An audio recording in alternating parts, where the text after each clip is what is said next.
What is good, everyone out there in the land of the internet? We are back once again with another exciting episode of the Split Screen Synics. I am 1/3 of your hosting trio. I speak Spanish. I guess that's really all I can say about myself. I was trying to give myself a lofty title in this boy band of, podcasters that we are, but there's really not much more to me than that. As always, I am joined by two of the coolest dudes that I have the pleasure of hosting this show with. One of these dudes is my boy Garrett. Garrett, how are you doing? I'm good. Everything's good. Some dude with a bunch of guns got arrested outside of my bar, but other than that, everything is normal. I read about that. That was scary. Yeah, I guess so. I don't know. I wasn't there, so it wasn't too scary for me. But yeah, it seems pretty crazy. I'm glad everyone was safe and that you weren't there. That could have ended terribly. But from what I hear, he was pretty mouthy. Maybe we'll get into that a little bit before we start talking about video games. I mess with the overlay, so I don't know where Tim is in relation to me. But Tim, how are you? Say hi to the people, Tim. Hey, I'm good. I don't know where I am relative to you either, so we're in the same boat. I am a little anxious because I'm getting my wisdom teeth taken out on Thursday, all 4 of them at once. Ooh. But other than that, just getting by as usual. How about you, Berto? How you been?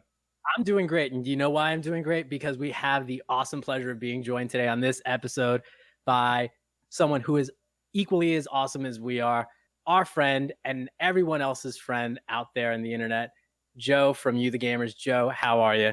Joey Pucks himself. I'm well, boys. Thanks for having me on. I appreciate it. Yeah, thanks for joining us, dude. Thank you for joining us. Joe, have you had your wisdom teeth out before? I have not. Ooh. I have not. I hear it's pretty painful, though, to be quite honest with you. Oh, I had a great time with it. They gave me laughing gas. I didn't feel anything.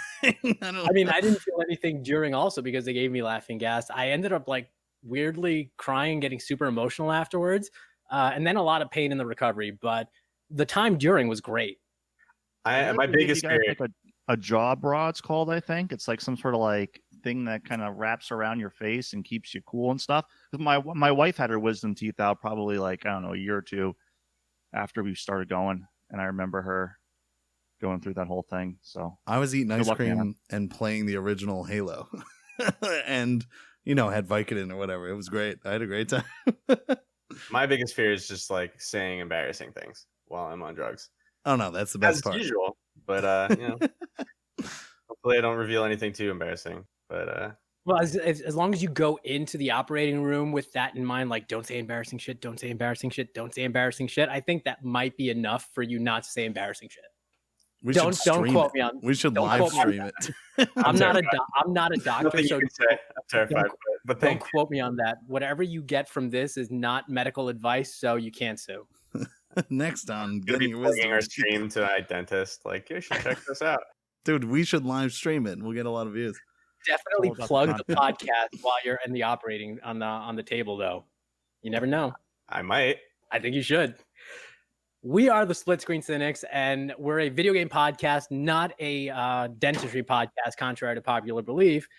We're here to talk about all things video games, the stuff you love about them, the stuff you hate about them, and just this quirky stuff in between that kind of makes you go, meh. And also Reggie Fils-Aimé, because Reggie is awesome. Respect. With that said, let us go into our first segment, which is, as always, our What You Playing segment. So let's start off with Tim. What you playing? Well, I actually finally began my stream adventure. I set up my stream last week and started, and I've been playing mostly Persona 3. Which I've been talking about for ages. Persona series is one of my favorite RPG series, one of my favorite just game series in general. And just great going back. It's a great excuse to go back and play a game that I've been meaning to replay for a while. And it's just been fun. Had Garrett in the stream today. Checking it out, yeah. And just nice to kind of just talk about the game, talk about the mechanics and how it works and all that stuff. And so that's been the majority of my gaming time this week. I've also been playing a bit of Baba's You, which is our next game club game. We're going to be talking about that in 2 weeks, I believe. Next episode it would be. Yeah, and that's been the majority of my non-Counter-Strike related game time, which goes without saying. But what about you, Bertha? What have you been playing? outside of playing some more Final Fantasy 14, which I really haven't delved too much more into, things have been just kind of crazy at the moment, so I haven't had the time to sit down on my computer and dedicate much time to finishing any quests and try and get myself up to that free level 35 before I have to start paying for it. But I actually finally started after I don't know how many weeks of having bought it. My Friend is Pedro, and I haven't played it enough yet to know if I like it. I mean, what hooked me was the fact that you're like an assassin whose best friend is a talking banana. And I was like, oh, okay. I got to see where this game goes. I do like sort of the time stopping mechanic and, sort of it's kind of like ragdolly physics when you start jumping and shooting.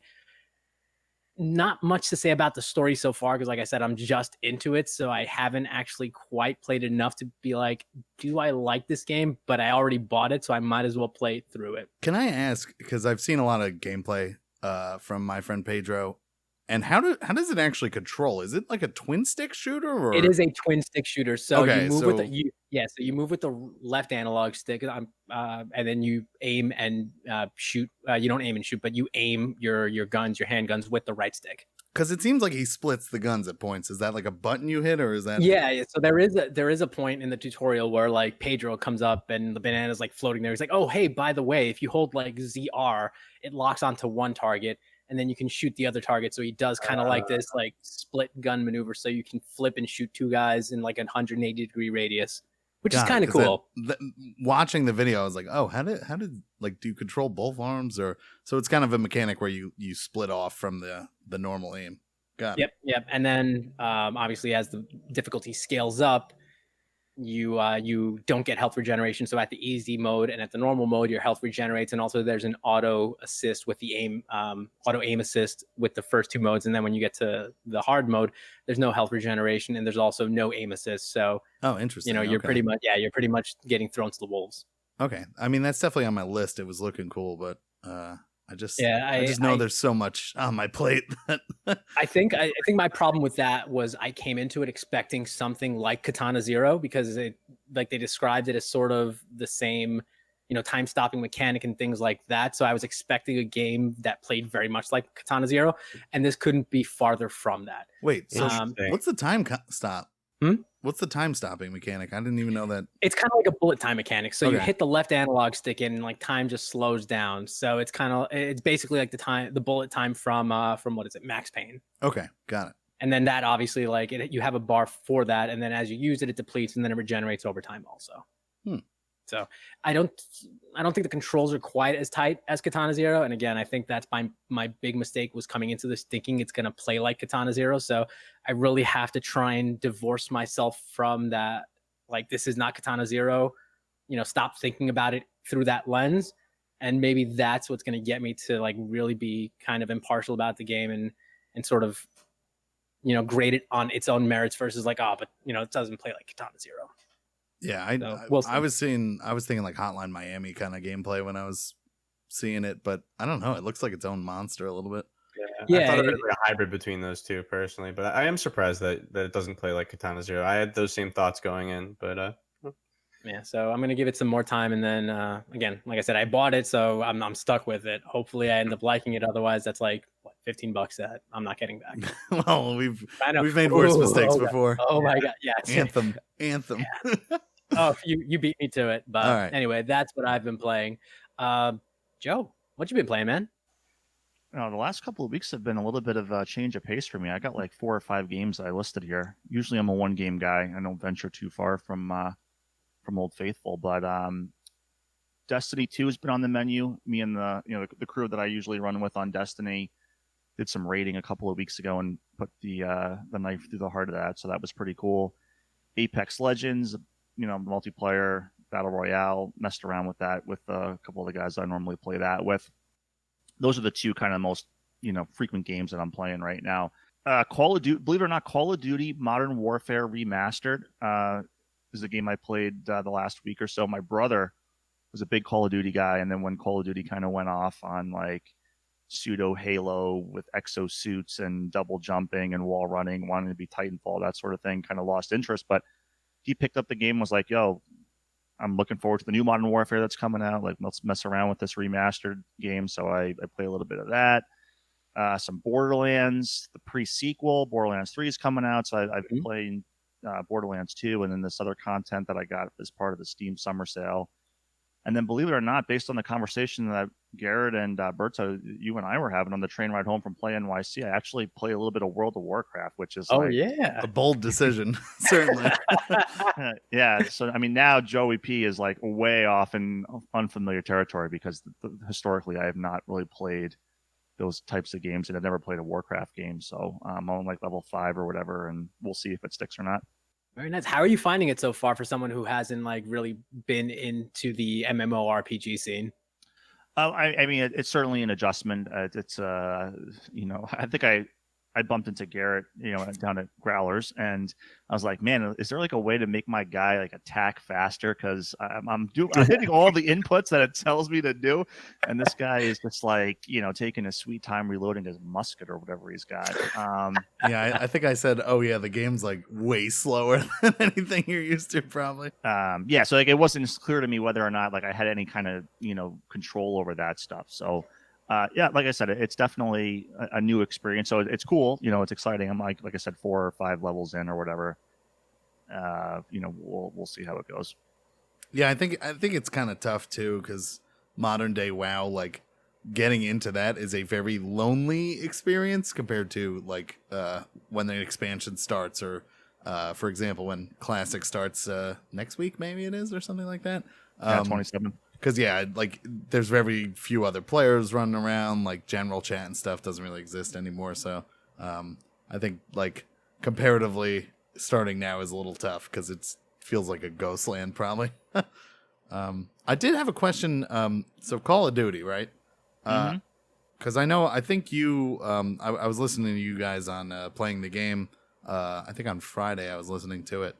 And it seemed like you were not quite as into it as maybe you once were, or was that the wrong impression I was getting with that? So I would say that the remastered game, yeah, it was certainly very nostalgic. It took me back to when, you know, really Call of Duty, I think, I thought about this a lot actually as I was kind of preparing for this episode. I mean, Call of Duty 4 Modern Warfare, the original one, came out in 2007, and that was when you look back on it, that was like a pretty big shift for first person, at least not like on Xbox, for example. Up until that point, the experience on Xbox Live for like FPS games was basically Halo. Yeah. You played Halo 2, you played Halo 3, and then right after Halo 3 came out, Modern Warfare came out. And that was when you really were like, oh, wait a second, there's like another option here. So a lot of my friends played it, you know, we were really into it. And my point on the Playing the Game podcast was what I was trying to say was like they basically kind of ported that game exactly how it was. It was very simple, very meat and potatoes. You know, you can't sprint for very long. You know, the maps are basically, you know, kind of not two-dimensional, but there isn't, you know, a lot of verticality to most of the maps. I mean, there is some you can go in buildings and go up and down levels and stuff like that, but there was just really simple meat and potatoes gameplay, which is good. And what Deets Nuts and I were basically also commenting on was the fact that there are negatives along with that too. Like the spawn system by modern standards is absolute crap. You know, on some maps you just repeatedly spawn and in you're the just same getting area camped. of the map, and you're just getting farmed. Yeah, you know, and it's like, wow, I haven't really had that experience in a game for over a decade now. So, you know, all the good that's come along with it, all the bad. You know, it's fun.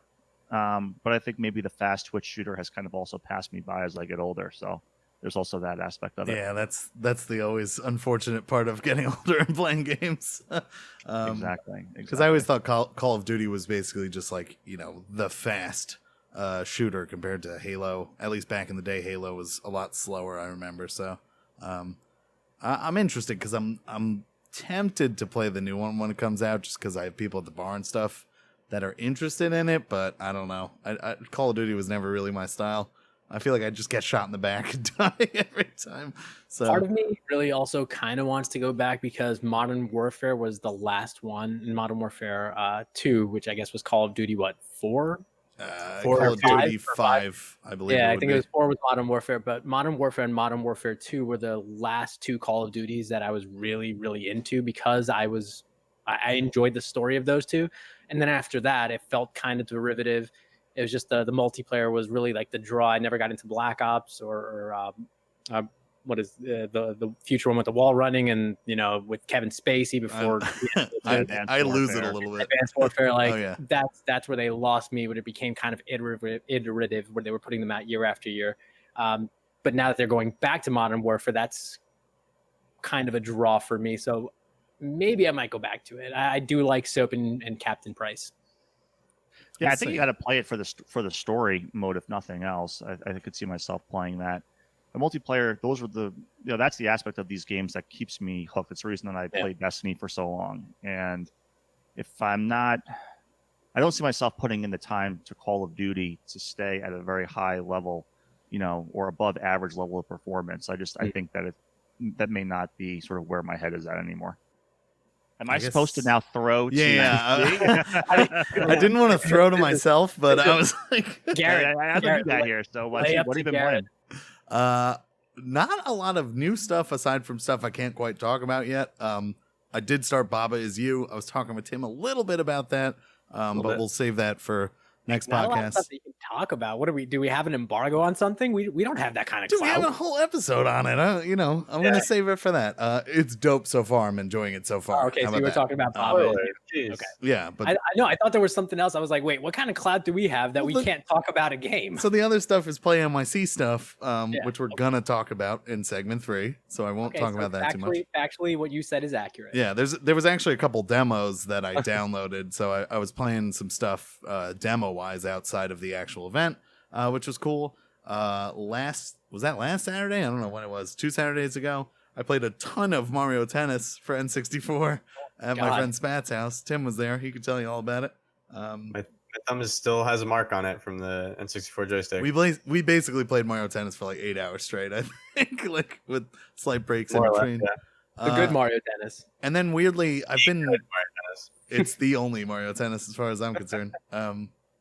Yeah, I was worried when I put that on there that someone thought I was playing for the Switch because that game's terrible. You have to put that out there and say, no. This is not the Switch version. This is a good version.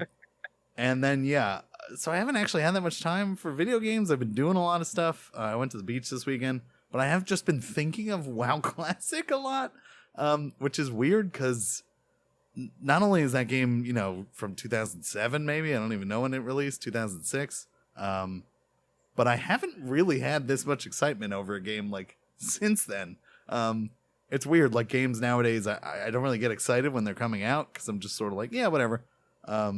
But I'm excited to go back and like relive, my high school days, I guess, or was that middle school? I don't even know. I think it was high school. So yeah, not a lot I could talk about, but there is some stuff in there certainly. I think I talked about Ultimate Chicken Horse last time, so I shouldn't talk about that again. But yeah, World of Warcraft Classic. I know Tim's playing. Are you guys interested at all? I know Berto, you were thinking about it. I mean, now that I've dipped my feet into the world of MMORPGs with Final Fantasy 14, and I'm like, I kind of actually like this. Do I want to subject myself and completely lose all semblance of time and relativity by jumping into WoW? And also, do I want to do it by playing mouse and keyboard? Well, you have to because otherwise. Well, that's what I'm saying. Like the big draw with from the guild. the big draw with Final Fantasy 14 was that I could play that on a controller because it was designed for a controller. Whereas with WoW, I have to go to mouse and keyboard. And even though I had my first foray into mouse and keyboard with a medieval, I don't know that dare I take the full plunge? Like I was kind of dipping my feet in the mouse and keyboard pool, but do I just kind of cannonball right in with WoW Classic? Not only are you going to cannonball in, but you should bind your turning to mouse because if you're a keyboard turner, you get made fun of in PvP. I think it'd be really interesting to see if you haven't played World of Warcraft at all and you jump into especially if you've played other MMOs a little bit, to jump right into WoW Classic, which is basically giving away 15 years of quality of life improvements. Yeah, just all the quality of life is gone. Yeah, I'd be really interested to see what that'd be like. But it's hard for me to even imagine that. Just thinking of it's all nostalgia for me. Yeah, that's the thing. We experienced all that garbage back in the day, and we're willing to put up with it. Joe, do you have any interest after your little kind of starter foray, or? Well, I was going to ask. I mean, do you have a guild or a clan that you're already a part of that you're going to be playing with? So we have a bunch of dudes that we used to play with in high school that are all like kind of getting back into it. That are kicking the band back up. Yeah, essentially, they're like starting up a guild. At least I think they're starting a guild whenever it releases.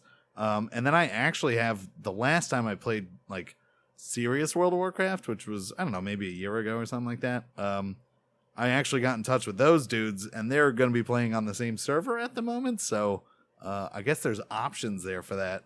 The thing about this is like there's a good chance that a month in, like 75% of players quit playing once they realize how different MMOs were, 15 or 20 years ago. Right. Because it is a lot slower. It's a lot less, you have to fly everywhere. You can't teleport, you have to actually talk to people, which is part of the reasons why I want to play. But yeah. Mm-hmm. I mean, we're in this weird kind of, for me anyway, you guys on the pod, and part of the reason I love listening to you guys is because you open my eyes to a number of games I don't even know what they are. So for someone like me, who plays primarily, the AAA games, right? We're in a little bit of a lull here. The next big game to come out, I think, is going to be Borderlands 3, and that's like September 15th or something like 14th, something like that, right? Mid-September. And then it'll be Destiny, the next installment of that.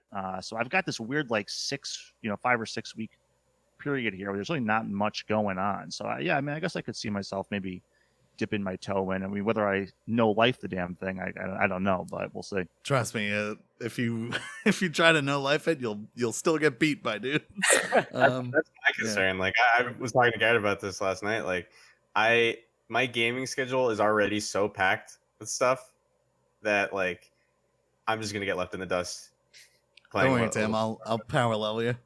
We have people like that we were friends with that are already like min-maxing their perfect guide to like get to level 60 as fast as possible. They were actually practicing, on insane on retail. I actually have one of my old guild buddies, Miz, is in chat, and he just said he hopes that bringing WoW back to Classic brings back the huge social aspect that essentially looking for group destroyed. Looking for group being automatic pairing up for dungeons and raids and stuff. And I think me and Tim talking, and I actually talked with you on the train about this, Joe.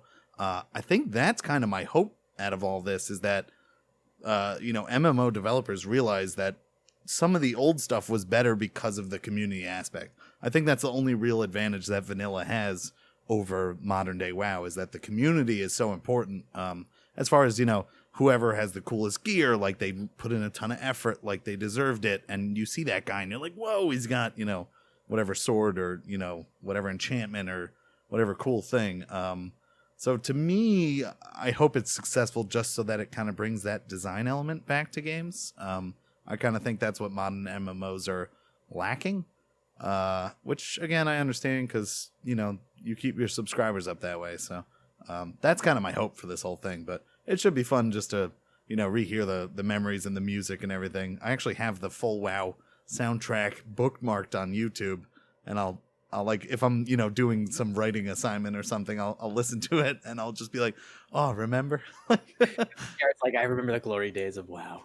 Yeah. Oh, you can relive those glory days soon with the old guild once it releases in September. When is it releasing? I think it's August 27th, but then I saw them announce that August 26th actually at 3 p.m. might be the Eastern release time. I really fire up, man. We'll have to get on that. Yeah, we'll have to see. I am actually off of work that entire week because Growlers is closed. So there you go. No life is quite possible for me. It looks like you've got your entire week planned out. Yeah, I remember being like, I was like, oh man, I'll have so much time to like do stuff for split screen Synics, and then I like checked that date and I was like, oh no. Oh, God damn it. But yeah, we'll see. Who knows? I mean, everything I've ever heard about this game has been either you're all in on it and you just lose like touch with friends and family and it consumes your life and you come out of your room and you're like, what day is it?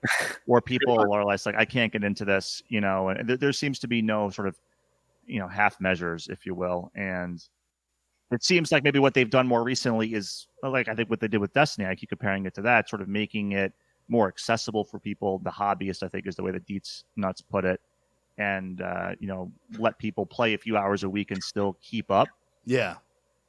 that seems to, under this new regime or under the new game, that's going all out the window, right? You have to put the time and you have to earn your stuff. And that's really like, it's weird that I think that's what I miss of the game, is that new MMOs and new online shooters like Destiny, Division, by giving everyone the ability to like get stuff, you know, in an hour or two playing a week, it makes it less rewarding for everybody, I think. And that being said, like my recent rating in WoW was like, I think I played for 3 hours twice a week or something, which is somewhat of a commitment, but compared to old WoW, you had raids that were 8 hours long, you know, that you would try a few times a week. So it is weird. I do think modern gaming, like you attract more customers that way. But there's a lot to WoW to enjoy that's not, you know, you don't have to spend 10 hours a day. Like the leveling process is great. The atmosphere is great. The social aspects are cool. I think just towards the end game, some people get burnt because they're like, you know, hey, I can't put in the time to raid, so I'll never have the best gear. And I don't think that's an issue. I don't know. You know, it's tough because it's possible that I might not be able to put in the time now, and I'll just have to suck it up. I'm definitely curious to see if on the next episode or in future episodes when we start talking about what you're playing, to see if you're still on the WoW grinder, if you take a step back and say, you know what, I can't do it. I can't do the classic vanilla WoW. If I'm still on the WoW ground, it's a chance that you're like, hey, it's Berto with just me on the podcast. Yeah. Tim and Garrett are dead. I'm 1/3 of your hosting trio because the other 2/3 are stuck raiding in WoW. So It's just me for the episode. Curious to see how that holds up. Whatever.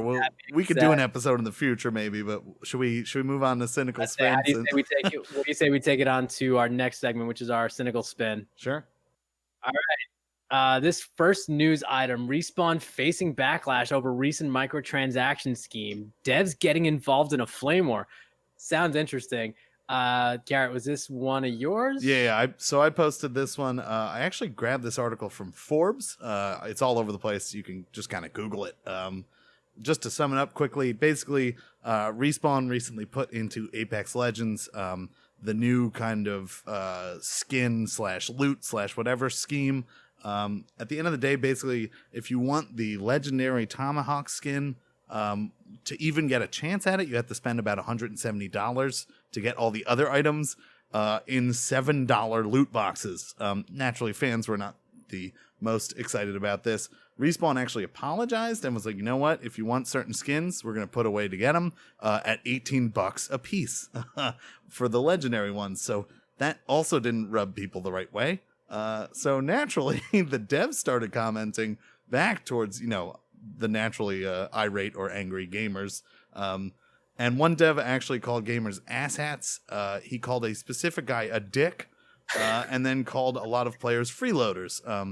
That's a referencing the fact that in free-to-play games, essentially, you know, generally they make their money off of a small percentage of players that people call whales that kind of just buy everything. The other players being, you know, these quote-unquote freeloaders that try not to spend money but try to grind. Also, there is no way to get these items through regular grinding. You have to purchase them one way or the other. So this kind of just, it went down a whole rabbit hole, basically. The community's pissed. The devs seem kind of pissed. It's a whole to-do. And loot boxes are obviously a tough subject in gaming right now, but what do you guys kind of think about this? Joe, in particular, you recently played Apex, so I kind of want to hear your opinion on it, because you're probably the most recent person to play it. I have played it, but way before, you know, I think it was before they did the first battle pass even. So what are your thoughts on this? So I read the chat here. Deets Nuts is weighing in. He's kind enough to join us. Don't forget the death. Yeah, I mean, look, there's always death threats. Gamers are the worst. My whole take on this, you know, I went through the Reddit thread a little bit. Frankly, I think this is being blown out of proportion just a little bit, because you said it even in your intro here. The guy called one poster a dick, right? Didn't come out and say, you know, you guys are just a bunch of dicks, you ungrateful folks. You know, we made this game for you, and you're just a bunch of asshats and freeloading off of all our hard work. So I think that the responses were more targeted. I think, you know, the articles that I read kind of played it up more. I think the titles of the articles were obviously designed to get you to click on them. You know, developer calls Apex Legends players asshats, or, you know, whatever. For me, my take, I guess I'm one of the freeloaders, frankly, because I never spent a nickel on Apex Legends and don't really plan to. To me, and I say that as someone who actually did spend a little bit of money on some Fortnite skins that I thought maybe were particularly cool. I mean, in Apex, I guess you see the gun skin from time to time. You see other people see your skin when you're running around the map, but for me, the same aesthetic isn't there, and so I was like, I'm not going to spend money to pimp out my character in a certain skin because I can't see this. I'm basically paying for everyone else to enjoy it. Look, on the face of it, in principle, does it seem ridiculous that you have to spend $170, basically, I guess, per quarter to have all of the cosmetic items in the game, and then you can't obtain them any other way? Yeah, I mean, that does seem pretty ridiculous. Again, from a personal perspective, it hasn't affected my enjoyment of the game. Hasn't affected whether or not I'm actually going to play the game or not. Doesn't really matter, I think, in the grand scheme of things. I play the game to, win, so it's not. It doesn't really affect my experience in game. I mean, this seems just kind of like a comedy of all kinds of errors. I mean, definitely, first and foremost, don't get on Reddit threads and AMAs and call your community asshats or dicks, regardless if it's one person or 10 people. I mean, it kind of sucks to have to bite your tongue like that. But you know that the second you say something like that, like Joe was just mentioning, even if it's just one person, that the media is going to take that one comment and run with it. And the only thing you're going to see is headlines, developer calls fans asshats and dicks. Even if it's just that one person who was talking out of line, the damage is already going to be done as far as a media standpoint. So it sucks being on that end of it and having to bite your tongue, but sometimes you have to. Mm-hmm. And then at the same time, what they're saying is, okay, you want to buy these skins, there's no loot box around it, you have to purchase the skin flat out, but it's $18. I like the fact that they told you that there's no loot box you have to buy to get this skin, that you can buy it flat out, but maybe don't price it at $18. Maybe, talk to the guys who work in finance and see if you can figure out a model where it doesn't cost as much as like an indie Switch game to buy a skin, so that way you can get the benefit of it not having to be a loot box, and then you also reap the goodwill of having it be an affordable price, and it's a win-win for everyone. So when I said it's a comedy of like everything just went wrong in this whole scenario, and that's why it's kind of blowing up the way it is, at least for me. Yeah, and let's also not forget that the internet is always wrong in these scenarios where like death threats are not a response to this. So can we stop with that, guys? Death threats are like popcorn these days, to be honest. They just get tossed out and it's just gonna happen. Like I'm surprised we haven't gotten one yet, but we have no listeners. So well, I was about to say we're not on that. We're not on anyone's radar yet. But the fans out there, the second that we do get on someone's radar, I'm gonna you made it when you're getting death threats. I'm gonna print out my first death threat and put it right here on my wall and say, I remember that day where he was angry at something. Get it in a plaque. Yeah. You always remember your first. Asshat 589 was angry at what I said. Tim, what's your thoughts on this? I think Berto nailed it perfectly on the head. From the perspective of somebody who's spent more money than they would prefer to specify on skins in CSGO, I didn't know you were into skins on CSGO. Inevitable. I mean, respect. You gotta back the game at one point, right? But it's a matter of supply and demand, and clearly they didn't do the research, like Berto said, and then it's just a PR situation. Nowadays, I just want to agree with Berto. Everything I had to say. That's right. I think gamers, I will do my, I'll be the guy who says this. I think, there's a vocal minority of gamers who give the rest of gamers a bad rap. I don't even want to put myself in this group. I want to speak about it like it's like some separate entity that I'm not a part of. But, everybody shits on gamers. It's just like what you do. So it's just a bad idea to fall into the trap where you just go like, okay, like, there's this one asshole who's just making a scene and I'm just going to call him out for it. So they fell into the trap and now they're paying the price. We'll see what happens with their bottom line at the end of the day. But, I don't think anyone's going to remember this story in a month. So, yeah, I honestly, I kind of agree with all three of you. I think it is blown out of proportion a little bit.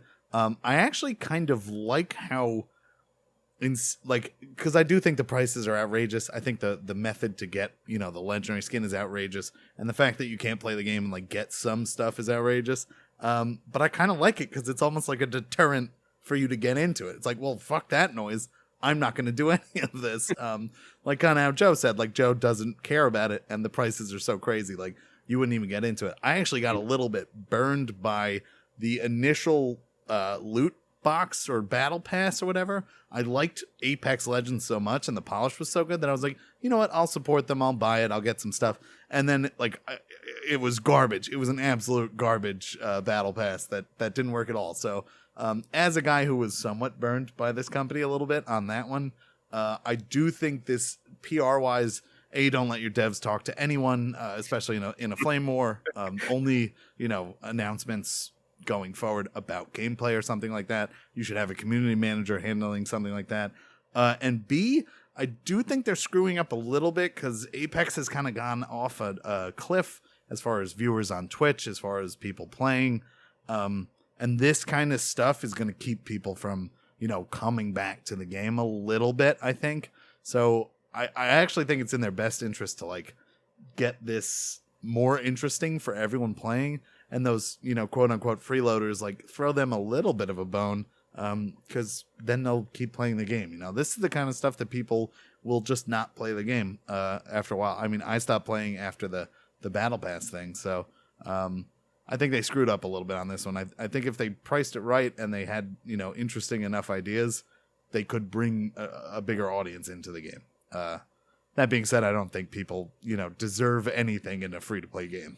It's fine to try to monetize it. So, well, actually, that's an interesting point, and I don't know that we have enough time to go off on this tangent, but the entitlement of the, and again, this is just happening on Reddit, which can anyone really measure exactly what % of the player base, the first of all, people that go on Reddit and actually give a crap enough to actually comment, mm-hmm. and talk to the developer or make a thread or make a comment. I mean, it's probably such a small percentage, but that being said, there does seem to be this this pervasive feeling of entitlement, and this is a free to play game, so this is a little bit different, but I notice it with games that people obviously are paying for. It's like, well, I spent $60 on this, I deserve to get everything in the game. I mean, do you guys are you guys seeing that or getting that feeling as well in terms of the sense of entitlement that the modern day gamer seems to have?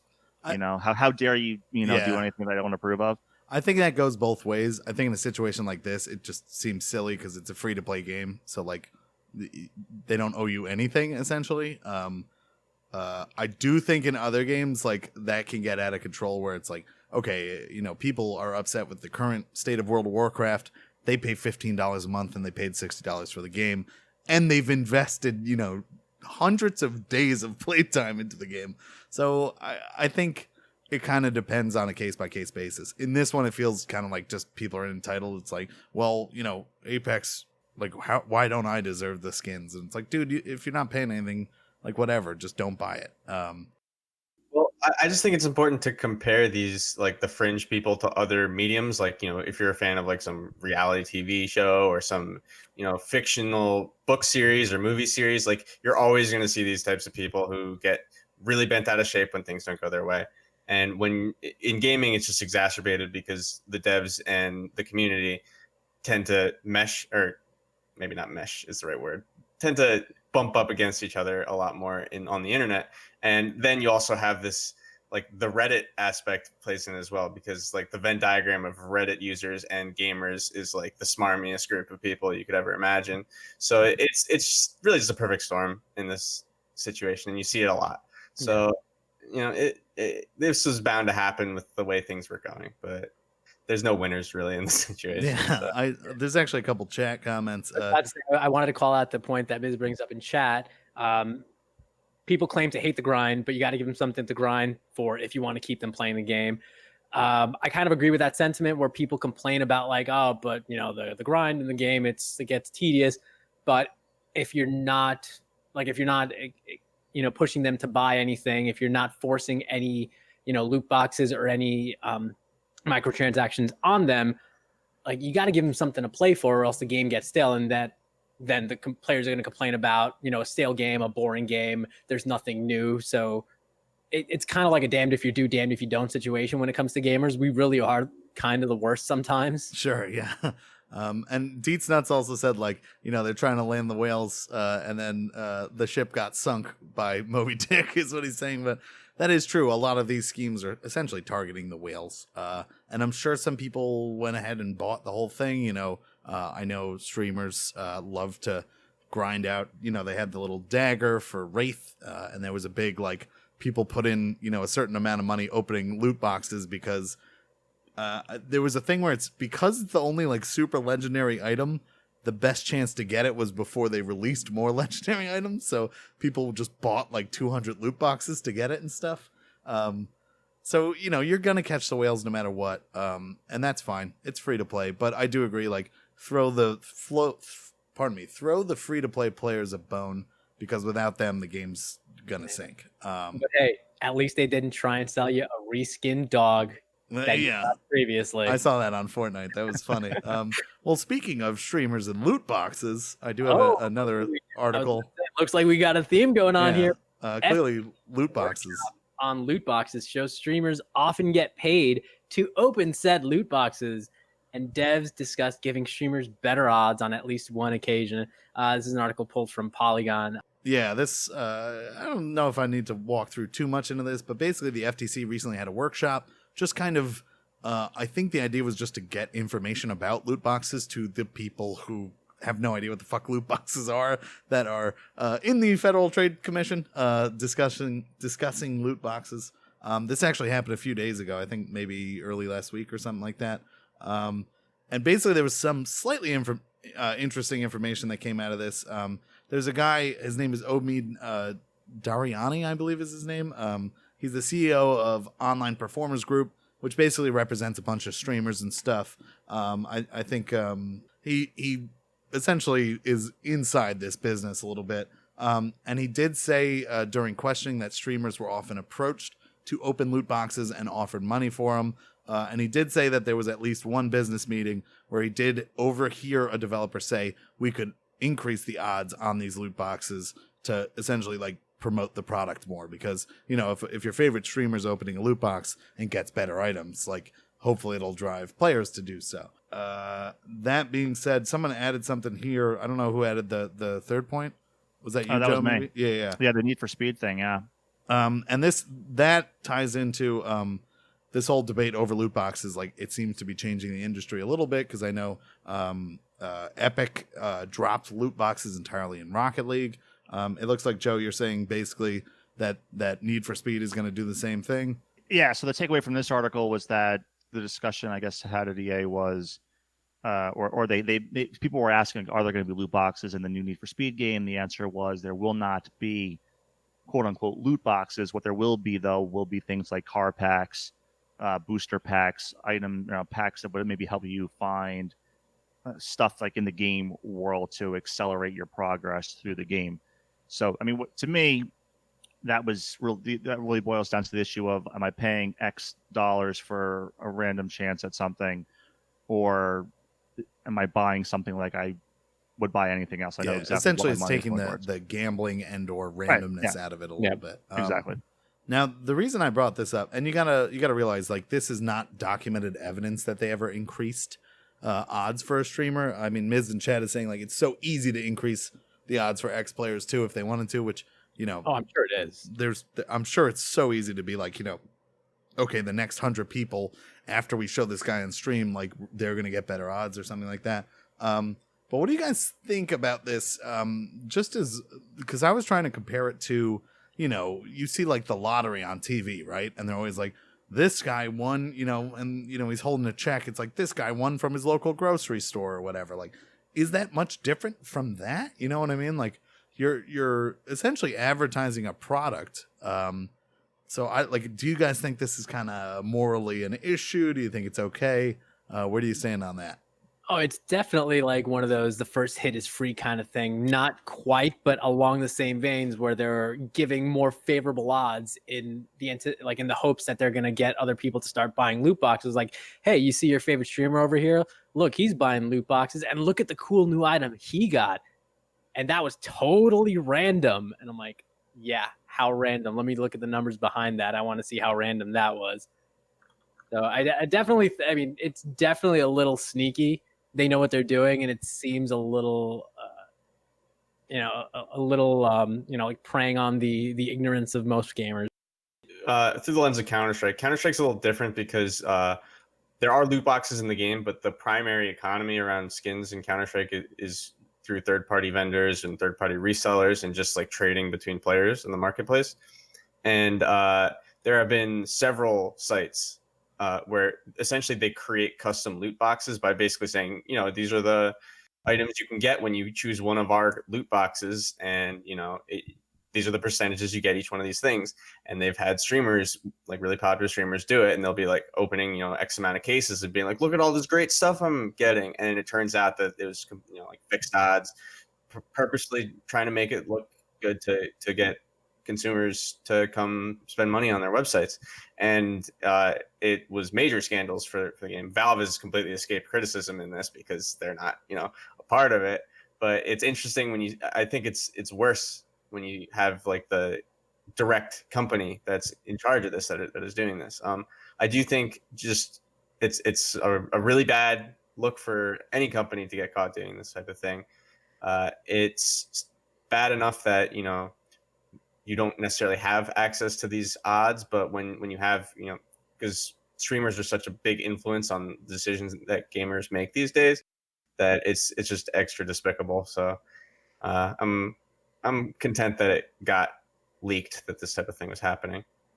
Yeah, and I actually wish that some of this regulatory stuff was a little bit more in my wheelhouse. That's not the kind of law that I practiced, so I can't really speak to the legal aspects of it. But it just smells wrong, right? I mean, it's like the whole thing to me is like Fugazi. It's just and it makes me think of a similar situation. This is like a couple of years ago. I think it had to do with in-game weapons. I also don't remember what game. I don't remember if it was Destiny, if it was Halo, or it couldn't have been Halo because there aren't like all these different guns in that game. But maybe I want to say it was like Destiny or something like that, where it came out that there were discussions about like how can we get some of the higher end items in the hands of influential players. The thought process being, well, if one of us is getting killed by a particular weapon in the game, we're more inclined to want that weapon and therefore maybe spend money to get it. So a similar practice. I remember something. There was internal discussions about like people who don't spend money would get paired up with people who do spend money to show off. Yeah, okay. Like skins I got that totally wrong. Yep. Yeah, so I mean that's what immediately came to mind here. I mean, and it just, like I said, just feels wrong that you're advertising. Clearly, this is just another advertisement in a different form for a particular product, and dishonestly portraying what the product being sold, really is all about. You can weight these things in any number of different ways to make it seem like your odds of getting stuff is good, and when in reality you go to click on your loot box, something that the streamer had a 50% chance of getting, or maybe even better, you have like a 2 or 3% chance. You'll basically never get it unless you spend an ungodly amount of money. Yeah. Miz said in chat that, this is kind of my opinion on it a little bit. Like he doesn't think it's a problem so long as they disclosed every single time that they're receiving higher odds. But the fact that they weren't or haven't, or maybe it hasn't actually happened. But I mean, Tim kind of said that there's been evidence before. Well, that's actually a good point. Sorry not to interrupt you, but that's what I was thinking when you were kind of going through sort of the story background. Was like, if this was like a product you saw on television, you'd probably see the fine print, right? Yeah. Maybe you wouldn't, but it would probably be there if you look close enough. Literally in lotto ads, it says like odds of winning are 1 in, a billion or whatever they are. So right, or some kind of legal disclaimer that makes that clear. And I don't think that's what was going on here. Yeah. Actually, Garrett, I looked up that it's actually not EA, but just as evil. It's Activision that did that. Activision. It was Activision. It was October of 2017. They actually tried to patent a matchmaking Yes, product okay. that encouraged players to matchmake with players who had a certain weapon for them to encourage the microtransactions. Yeah, which That's can why I tied it to Destiny then, because Activision was involved at that point. that makes sense actually, and also like that is even way more like the fact that you could get paired up in games based on that is so like against the idea of how matchmaking should work, and b, you know, the fairness of game outcomes and stuff. Like I don't think anyone out there really likes this stuff, and I'm actually getting more and more against loot boxes, especially when you think like they're kind of targeting children with this stuff. So when their favorite streamers opening stuff up and it's like, look at this legendary, whoa, and then like, you know, you got a young kid who looks up to this guy or girl or whoever, and it's like, oh man, he got the legendary after like 5 boxes. Like I'll just like, you know, I'll just dump a few $100 from my parents' bank account, you know. So it's I don't think anyone really is okay with this anymore. It should be interesting because you kind of see games going away from the loot box aspect a little bit. Oh, absolutely. This FTC thing that you mentioned in the article, is this the same one where like Nintendo, Sony, Microsoft pledged to disclose the loot box drop rates? So I know you said that, and I'm not sure if that was in response to this or something. I don't think it actually happened at the event. But I know Nintendo actually took a stance where they're like, we will no longer support games with loot boxes in them. So yeah, like the tide seems to be shifting from all the backlash that loot boxes have been getting. Yeah. And I think the big boys like Nintendo and Xbox and stuff are starting to realize like, okay, like if this is going to start affecting our game sales in X country or Y country, like maybe we should just cut it, you know, from the source essentially. The hashtag loot me too movement, Deets Nuts says. Me too. Yeah, it's funny. So Chris in chat also said like he thinks that by far the most loot boxes probably comes from sports games and EA, which is something I'm not familiar with. Oh, EA makes money hand over fist with FIFA and like because they have those draft modes or whatever right? It's called. Yeah. And so we got Supersonic Octopus in chat. Is there a huge difference between collecting sport trading cards and buying packs in FIFA Madden? So that's actually an interesting question because if you talk about any collectible card game, this whole aspect gets a little weird because you have Magic Arena and you have Hearthstone, where literally the whole game is based around opening packs as like a gambling kind of currency thing to build your deck with. And I don't know, you know, I like you can't say that. Like you destroy the game if you get rid of that sort of. The problem whenever you compare things like a digital medium to a physical card-based medium is that there's already inherent scarcity built into the physical thing. Yeah, that's where they draw the value from. You know that there's only going to ever be a certain run of like a first edition set of a baseball card set or like a Marvel card set or a Magic the Gathering set. You know what the odds of getting those cards are because you know that only 1,000 white Black Lotuses have ever been printed or whatever the case may be. It is interesting moving from, because Magic, if you play Magic at any level with constructed decks, anyone who is any sort of smart, like you save money just by going to a third party site and buying it, a la CSGO skins basically, where you just buy the deck straight out. Opening booster packs is a terrible idea. You'll spend way more money. But a game like Hearthstone, which is a completely virtual card game, essentially there's no real way to get cards unless you just buy packs. You can disenchant extra cards to then craft new cards with, but the prices are so insane that like you really can't build a deck unless you're putting some sort of money into it somewhere, or unless you're extremely talented at the arena mode, which is kind of difficult. I think it gets even more complicated because like when you have a specifically collectible card game, that is the game. Like the game revolves around that. Yeah. With these sports games, it's like this is like almost like a pay to win situation because you could still play the games without this mode specifically. Yeah. Like FIFA is not built around collecting cards, but it's if you want to compete in this aspect, it's not even a cosmetic thing. This is like you need to get these to compete or you're going to lose to people with. Yeah, and I think Chris has actually told me that those modes are like where it's at. Like that's what everyone plays online, which kind of makes sense because like the fun of drafting and stuff. I get it. It's just interesting. Miz mentioned gacha games, which is like a mobile market thing. I think those are kind of pay to win in a similar fashion. I haven't actually played any of those, but I think like the new Fire Emblem mobile game for Nintendo's like that, where essentially you like open packs to get more powerful heroes or whatever. It's weird because there's just I think we can all agree there's going to be a scheme no matter what. It's just how actually predatory these schemes are that matters to me. Oh, that's funny. I got made fun of for auto drafting in Final Fantasy Football. That's just from ignorance, Billy. That's not from anything else. Did you say Final Fantasy Football? Because I'm in.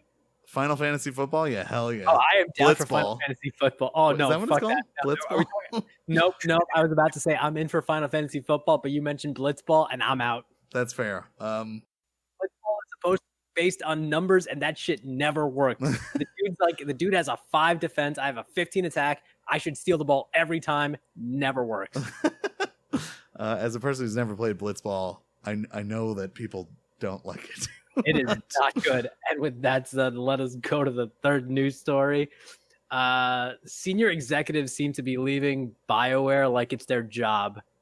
Not Apex. Anthem recently had one of their senior people. I don't know if it was a director or a senior producer, but somebody pretty high up the chain recently left. And now Dragon Age saw someone pretty senior leave. Sam, I think you threw the story up there, right? Yeah, it's just real quick, just, a kind of matter of fact thing.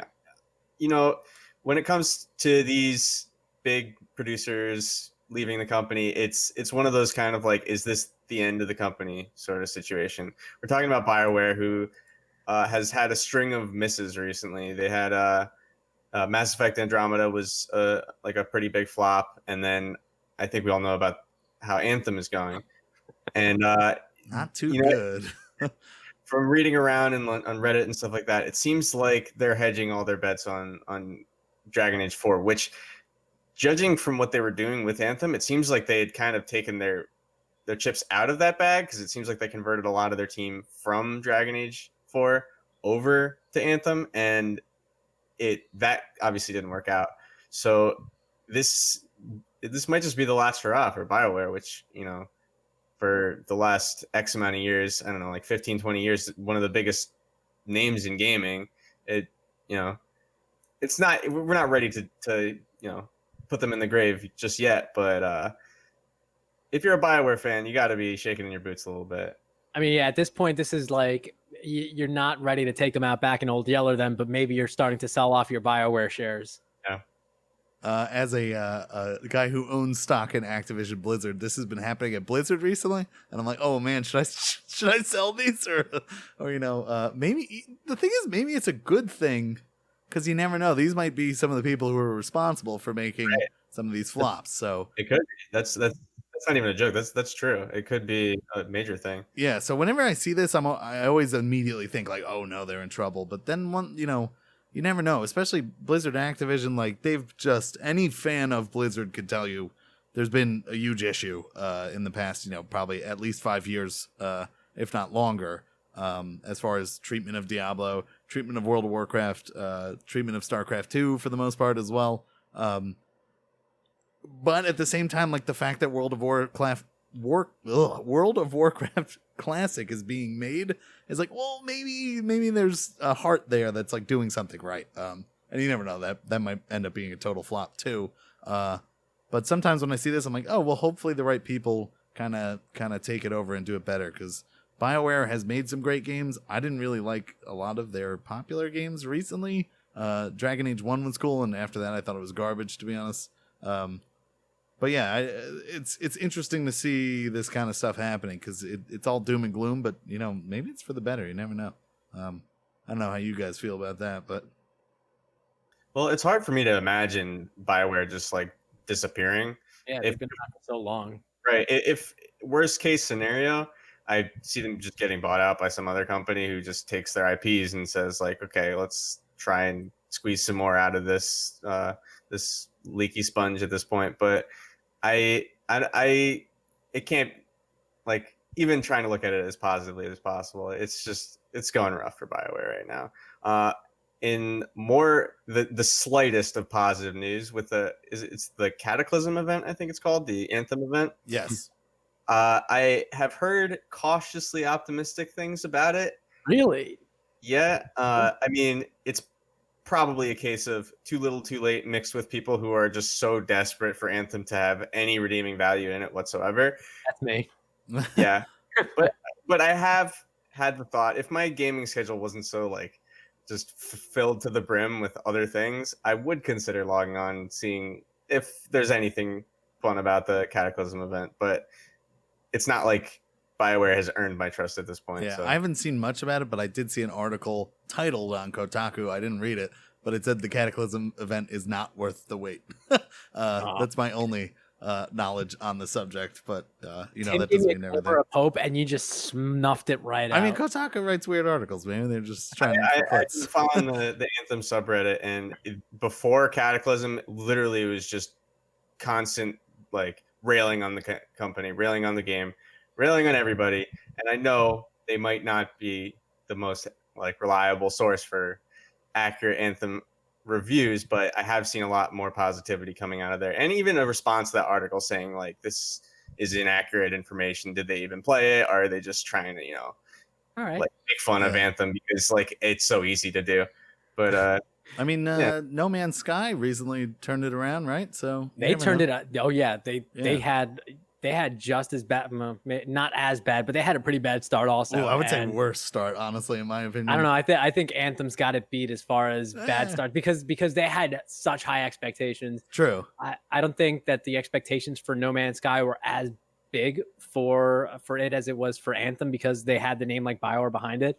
But yeah, No Man's Sky was able to pull a complete 180 with the shit show of the release they had, and now it's like I've heard it's the best VR game on the market right now. I'm actually tempted to get in and try out the VR a little bit, but it's not saying much. Yeah, it isn't. But games could turn around. You never know. We'll see. Come on, Anthem, please. You were my pick for 2019. We shall. That's why see, I'm not. certainly. That's why I'm not a betting man. Yeah, well, I bet on the wrong. See what you get. I bet on the wrong.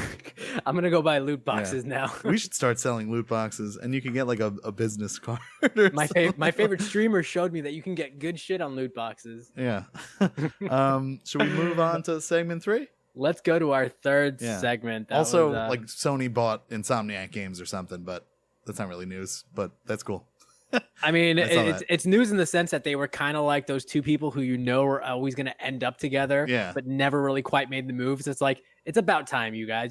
There was like such tension between you two. They pretty much only made exclusives for Sony, I think, for the most part. So, but yes, segment 3. Let's move on to it. This segment, which I'm at the moment just going to call Play NYC and Play Boston, which is 2 events hosted by Playcrafting. Which is basically a company that seems to encourage and give courses and give resources for basically indie game developers to kind of do their thing, test their mettle, try stuff out.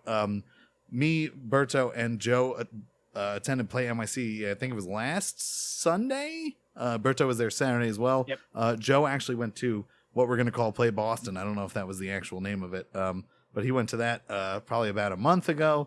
So it's something we've recently done, and was just really a cool experience, honestly. For those of you that don't know, basically the events were set up. It's just a bunch of indie developers kind of showing off either, their game, their prototype, their idea. There was definitely some slightly bigger vendors there, but mostly low-level guys. If you heard us talk about PAX East, it's similar to the indie mega booth at PAX East. Definitely a lower scale, but basically low-level developers kind of hawking their wares a little bit.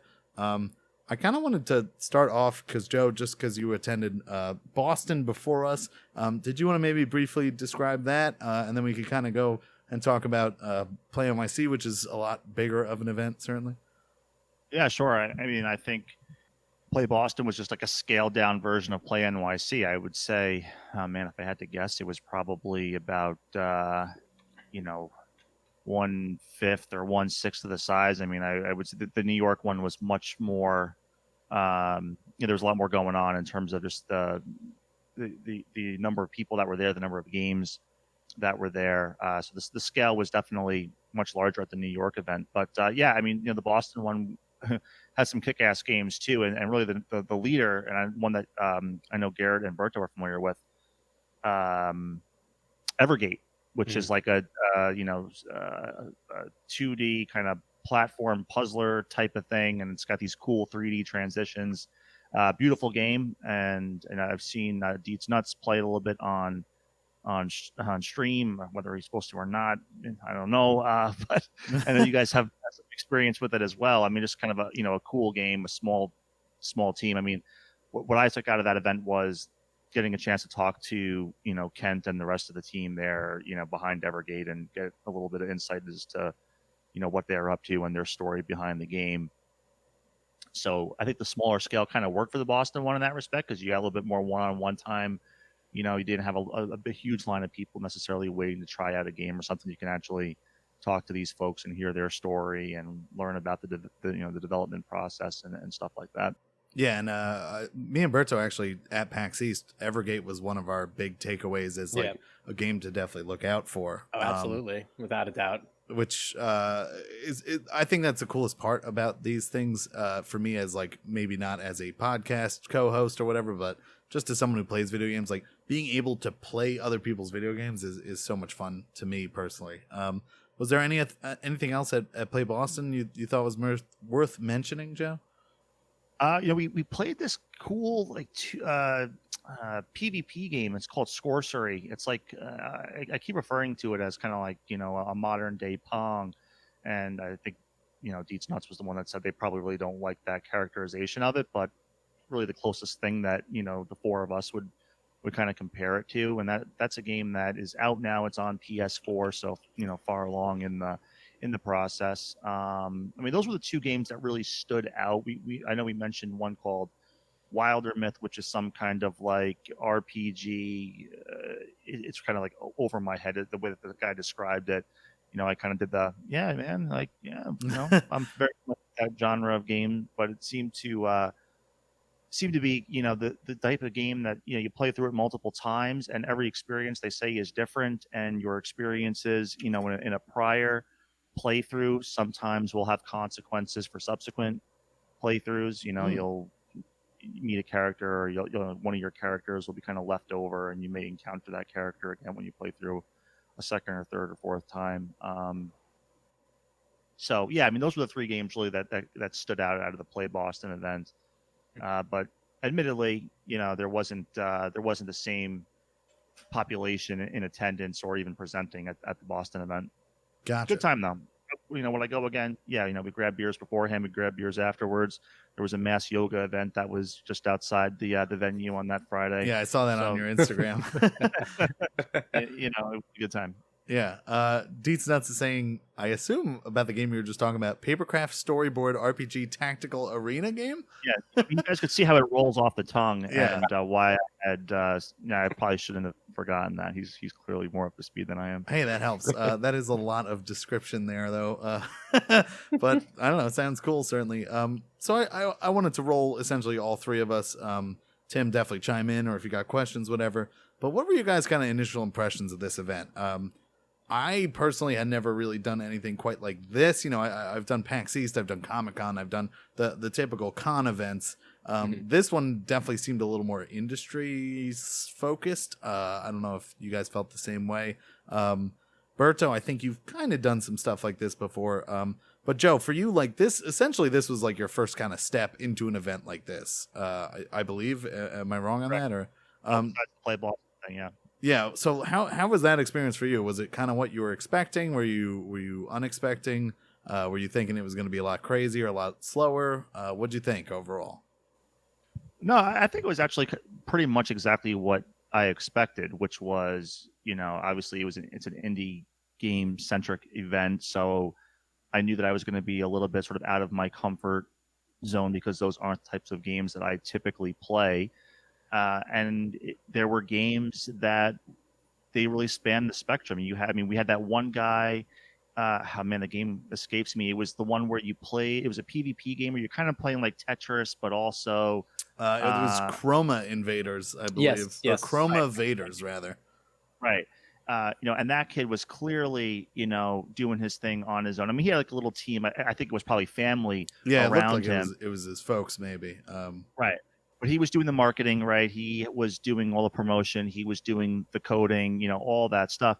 And then you had another game like that Swim Sanity game, which we've mentioned a few times, which clearly has, they have their shit together, right? They've got the marketing stuff down. They've somehow got all these people agreeing to wear these shark fins on their head. They're clearly much further along in the process. They were recognized by Nintendo previously. They've been at it for almost a decade now, so they're much more polished, and I thought that was pretty cool. And then in between that, you had any number of different games and developers, so that was cool. I mean, I guess the one thing I wasn't necessarily expecting to see there, well, besides like FIFA 19 or whatever, because I guess it was weird that there was like a FIFA booth there, to be honest. This indie developer, you may have heard of them, EA. Yeah, right. Little known indie developer. Yeah, have a hard time making money. I don't know. What was like the streaming technology? Maybe I don't want to steal anyone's thunder. Yeah, we'll touch on that later, certainly. Maybe there was more sort of industry tool type of stuff that I maybe wasn't expecting to see. But it was great to see. Sure. Berta, did you have any kind of expectations that were met or not met? I know I feel like you've been to like the NYC Video Game Awards and stuff, so I feel like you've been to more stuff than I have, certainly. So I've been to the first Play NYC. This is their third this is their third year doing it. The first year they did it was back in 2017. So I went to that first sort of Play NYC, which was sort of like a celebration of the indie scene, mainly in New York, but obviously from surrounding areas, because the Swim Sanity guys, I think they're from Massachusetts, and all their devs are from like out of state, but mainly the main focus of Play NYC was to highlight the indie scene within and around New York immediately. So when I went to the first one, it was what you would expect for like a first time show. It was over at Terminal 5, not quite the most effective venue for something to like showcase games, that being a venue more for music. It was like 3 levels, and you had to go upstairs and downstairs to try the game. So the layout wasn't very conducive to trying out these games. You would have to like squeeze past people around rails to try and get to the next game. I missed 2018, but this year, like, it was a complete 180 from what that first one was. I feel like this venue is much more suited to showcase games. They had it laid out much nicer for you to get around. It definitely had shades of like when you go to a PAX and or a New York Comic-Con, the way the floor is laid out there, where it's easier to walk around, and the production value that they have. And again, that just comes with, now this is their third year doing this, so they've wisened it up a little bit. It was a much better show from the first one that I went to. Yeah, honestly, my initial impression, I was actually surprised at how put together and how well it was produced. I mean, they had a whole soundstage set up. They were doing panels and stuff. I wasn't expecting that. There was actually kind of more stuff than I was expecting there. Definitely a different scale. Like Joe was saying, you basically had a guy, we played a game from him. He didn't even have a name for the game. It was just like an engine he developed, or a game he developed through Unity. He was just a student kind of showing his stuff. I think Joe actually set the record on that game. It was just like a basic first-person shooter. Oh, yeah. First record, yeah. Yeah, you blew the record away. But like seeing still the record as far as we know. As far as we know, yeah, we'll see. As far as that's concerned, though, like that blew me away. That it was like really low time guys. You mentioned the Chroma Invaders guy. Basically a dude who spent a few months like prototyping a game up. He told me he was still working on balancing and stuff. He was just looking to try to get a publisher, possibly get on the Switch eventually. And then, yeah, you said like Swim Sanity. You had bigger names out there that were still indie games, but just, clearly more produced. Clearly someone was backing them a little bit, that kind of thing. So I was actually impressed with the production quality of it, and the scope of it. It was kind of cool. But I actually wanted to ask, and this is maybe more for me and Berto, but like we actually got press passes to this event, which is kind of funny. I personally was like, if we get press passes, they're just giving them out to everybody. Which it's a smaller show, and to be honest, like any exposure is good. So it was kind of cool that we actually got them. But I was surprised actually. Like I was expecting to see everybody with press passes and this stuff. It wasn't really the case, I don't think. I saw a few going around, but it was mostly like exhibitor passes. So what was that like for you, Berto, getting in? Because this is the first thing I've ever done where it was like, I'm here on business, you know what I mean? Like, even though I was just kind of checking out the games and stuff. But also, Joe, for you, like, as far as content creation goes, it's interesting to go to these things and kind of, try to think a little bit differently than like normally I would just go and be like, that was dope. Those games were dope. But kind of focusing on actually like being, essentially a press member, an industry member. It was nice to finally get a legit press pass that wasn't issued to you by mistake. I'm looking at you, ESA, but actually I'm kind of glad you didn't issue me a press pass, because then my information would have been leaked out. So I guess thank you for making a mistake. It was really cool to get our first press pass, because it not that it validates what we're doing, but it kind of like is our foot in the door for us to start building a repertoire and start building, start building our portfolio of work that people can look at. Then maybe we get, press passes to a PAX East or something like that. So that's like sort of the first stepping stone. So that was really cool. And also, just because it's a small indie scene, it's New York, it's like right in our backyard, that made it feel a little bit more special. That being said, when I went in for the press hour, which is like the hour before they start letting general people in, I want to say maybe like 75% of the people were still setting up their demos. So even having that extra hour as press, you didn't really get any much more hands time than if you were on the show floor, but that gave you more time to maybe talk to the devs. And I did talk to one guy who had a game there that I had saw previously at a PAX East a couple of years ago called At Sundown. So I talked to him for a little bit. Didn't really get much hands time with the game until later, but I got to hear his story and about why he started developing the game. And I think that's kind of like where at these small indie shows that extra hour comes in handy, where you can get the story behind the game. And when we talk about Swim Sanity, we'll get a little bit more into that, because not only was it a fun game, but we got a little bit of the backstory, and that really gives a little bit more meat to the game. Yeah, I'm going to save that towards the end, but we'll do like a kind of shout out about games that we liked and stuff, talk about it more. Joe, how was it for you as far as like going there for you, the gamers, and essentially like going to create content and get stuff like that? Yeah, I mean, it certainly changes the sort of the feel of the event, right? I mean, you're there to kind of check out some cool stuff, but you're also there with a certain mindset, trying to figure out what might make good content. Who of these folks might actually see their game take off? What kind of sort of connections and networking do you want to do? So I think it does change the vibe a little bit. We saw a lot of cool stuff. We got to meet some cool people. I mean, Frank, stuff is still kind of being discussed that I probably can't talk about publicly right now. But I will say that going to these types of events has already led to some opportunities for you, the gamers, to produce some content pieces featuring different games and developers and stuff like that. So that part is cool. I'd echo what Berto was saying, that I mean, there is a certain I guess sort of sense of validation, when it's small right now, but it still counts, frankly, and and that's important. So I mean, look, I will say, as someone who I didn't bother going for the press, this press pass per se, but you guys did, and I will say that, I mean, it still carried a certain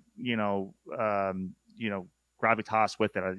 You had people stopping you guys, the two of you guys, or either one of you, to say, "Oh, hey, you're with press, like, come check out my game." We've mentioned Swim Sanity a few times now. We were sitting there online, and I think it was Berto. I kind of reached over to you at one point. I was like, "Yo, like, these guys like want to get you on this game." They're like eyeing the two of you and like making sure like we got to get these two guys and whoever they're with to check out our game. And that's great stuff. So it's interesting because it definitely, like, I think one of the coolest parts about having that press pass, like, aside from, maybe we got a little more attention or whatever, but like, people were genuinely, like, I told people, I was like, hey, we just run a small podcast, like, we're not, because they'd be like, oh, who are you with? And I'd just be like, oh, we started this podcast up, but we love, indie games and this kind of stuff. And people were into that. Like, that was enough for people to be excited to talk to us. So that was kind of a cool thing, I thought, about the pass. Is like, for me, it was more of an awakening, just like, okay, maybe this is worth something. Because going to PAX East, I remember like I was kind of like, I don't know if I should like be like, hey, I run a podcast to like random people.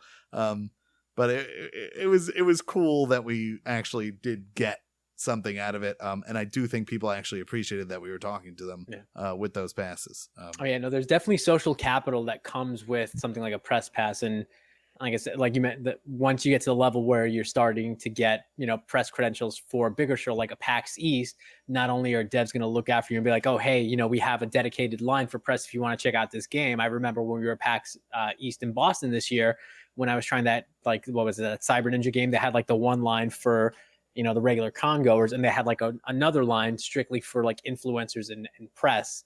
So you do get, additional, I guess you want to call them benefits, or you get some, privileged, treatment in that sense, where you don't have to wait on the hour-long line to try the game. They bring you right up to the front, or maybe they take you to the back and they show you an exclusive demo. So there definitely is that social capital you get once you're being treated as media, because the expectation there is you're going to talk about the game, you're going to put content out there, you're going to get more eyes for them for whatever game they're showcasing. Yeah. So I had a question, and Tim, this is really for you because I miss you. You haven't talked in a while. So seeing this, and I know I've had some experience with this. I know me and Tim have always like debated this. But actually going in and trying to create your own game. I think one of the coolest parts of this was like seeing dudes basically doing as like a school project, something on Unity, something like that. But playcrafting basically is for dudes like you and I, Tim, that like it's just sort of like you could take courses to learn Unity. You could go to these events, and it seemed like there was no real entry as far as like, there was people who just coded for 6 months and had a prototype that were there. How does that feel to you, Tim, as a guy who is definitely like, I know you've tried to make some games, not only with me, but in the past, like, do you have any interest in that still? Or do you think it's just like kind of a cool thing for other people, maybe? I mean, personally, I see it as like one of those like, I can't wait for my midlife crisis to just like go back into this and really give it another shot. Realistically, when it comes to like presenting things in front of other people, that's something I'm absolutely miserable at. I think that it kind of leads me into like a question for you guys. Like, if you were a game creator, if you can imagine that, like, how would you say like play NYC or play Boston? How would you say that ranks among other avenues for you to display something that you've made? Do you think like, this type of, like, it seems like it's somewhat more of an intimate environment from the way that you guys are describing it. Do you think that would be kind of like a cooler way to segue into like making and showing other people games, or would you rather just go for like a, PAX gigantic event like that? Oh, absolutely. But again, you got to take into account that you got to know the venue you're going into. This isn't something where you go in expecting the level of coverage of like a PAX or an E3 or a larger venue. Like, you go into this knowing that this is a much smaller scale, and this is just getting your foot in the door.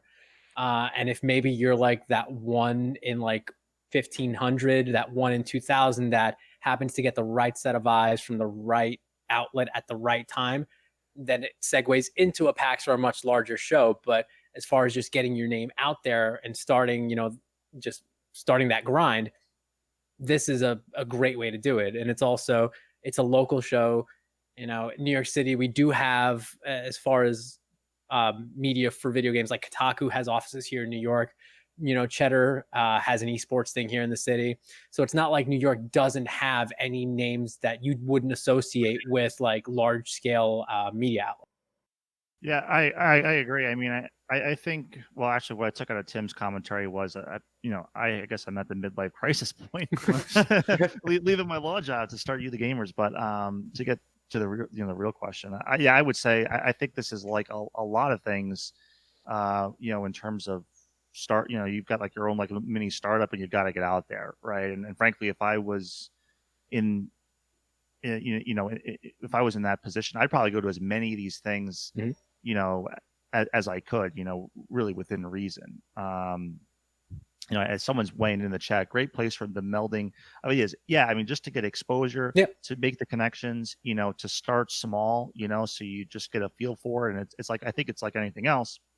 The more you do it, the more comfortable you get, and the better at it you get, and you're going to cut your teeth kind of on this smaller circuit, maybe of expo type events. So, when your name does get called, you get that tap on the shoulder to attend a much larger event like a PAX East. It's a bigger venue. There are more eyeballs. The stakes are higher, but it isn't your first rodeo, and you've developed that skill set. Because in a lot of ways, I mean, a good game may kind of speak for itself, or just sell itself to people, but doesn't hurt to have someone on the floor there that can sell the game, whether they're chatting with you, explaining, telling you their story. I mean, with these indie games, I think that stuff does go a long way. I mean, walking out of there, there are a very small number of those games I'd probably play in the future, but I would have talked to every single person I could there just to find out, like, hey, like, tell me about what led to this. Like, what do you do? Like, what's your 9-to-5 job? Yeah. What got you into this? Are you a student? The story behind that I find much more fascinating, even if I never play the game. And I think that's a big advantage, like for something like PAX East, for instance. At PAX East, you really don't have that much time to talk to anybody. We were lucky enough to talk to the developers of Res Please one day. Like, you can get little chats in here and there, but it's so fast paced and there's so many people that you're really not getting any of that one-on-one time. And like Ms. said in chat, like, obviously for a small guy or a small team, it's such good exposure just to see what else is out there. Like, again, I think we can all agree, and we're going to talk about their game in a little bit. Swim Sanity had the best presence as far as, marketing and signage and so on. But like for a smaller team to see that and be like, oh, hey, for next time, like they organized a tournament, which I think is such a good idea. No, absolutely. You're just getting people to play your game, and you're getting the guys who are like, oh, when we played it, I was like happy that I was winning and stuff. Like, so you get the guys who are like trying to win to play it. So I the way I would relate it is like where we are as a podcast. I felt comfortable telling people about the podcast at this thing. Whereas like at PAX East when we went, I was kind of like, we're too small time. Like I don't want to tell people about the podcast. Like we barely have a website up at this point. So I would compare it to that. Like for a small developer, this is a great place where it's a little more comfortable. It's a little more intimate. It's not the biggest thing if not a lot of people are online because there's not really big lines anywhere. So I think, Tim, to your point, like, and as a guy who made a video game for a project, for a programming boot camp, like, and having to present that game to industry professionals programming wise, like, this would be the kind of event I think would be a great start for someone, just because it's a lot more comfortable. It's low level. You're not getting interviews on camera from, Kotaku and Giant Bomb and all those things. So I think it's like a nice low level starter. And for guys like us who are, kind of starting out with just dipping our feet into industry areas, like it was perfect for us too, I think. We'll definitely bring cameras next year though. Yeah, it's funny because for me personally it was a little bit of a kick in the ass where I was like, you know what, like maybe we can kind of start showing ourselves off a little bit more, and I think I've needed that kick in the ass for a while. Berto has been giving me that kick, but this is the second boot, if you will. But let's get into some of the meat and potatoes here, which is just what games, what events, what things gave you good impressions, as far as like just cool games you saw or cool guys you talked to, or fun experiences. Joe, you were mentioning something before. I don't know if you wanted to start with the which was I believe the GenVid technology, if I'm not mistaken. I got that little thing right here. Yeah, I've said this on Twitter over the last week and a half or whatever, and other folks I've talked to. Hands down for me, this is the coolest thing there. It happened to tie in with stuff that we talked about on the other podcast, playing the game. Very cool to see the application of the product now, which is basically a stream overlay. So you're watching a Counter-Strike match via Twitch. This is an overlay on the stream, and you can start clicking on individual players and see their perspective, pull up their stats. Maybe not necessarily for Counter-Strike, but they were showing like another game where you could, get a primer on the game.